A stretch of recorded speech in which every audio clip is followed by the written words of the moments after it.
Bırak dursun sofra yerde, bulaşık tezgahta, çamaşır sepette. Bırak kalsın her yer dağınık olduğu şekilde, kirpas içinde. Acılar ayrı yıkanmazmış anne, dertlerimizi süpürge almazmış anne. Sıkıntılar silmekle hiç çıkmazmış. Hayat bıraktığın yerde değilmiş anne. Acılar ayrı yıkanmazmış anne, dertlerimizi süpürge almazmış anne.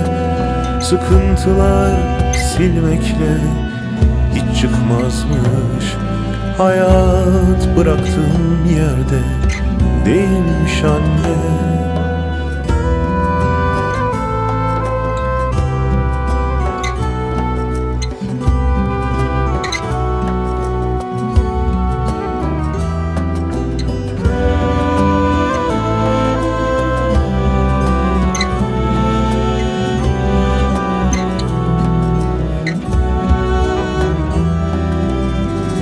Düşünme artık kimseyi, ağlama.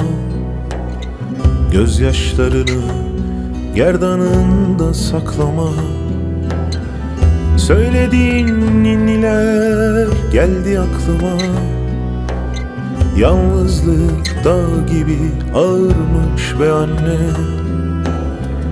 Acılar ayrı yıkanmazmış anne, dertlerimizi süpürge almazmış anne. Sıkıntılar silmekle hiç çıkmazmış. Hayat bıraktığın yerde değilmiş anne. Acılar ayrı yıkanmazmış anne, dertlerimizi süpürge almazmış anne. Sıkıntılar silmekle hiç çıkmazmış. Hayat bıraktığın yerde değilmiş anne.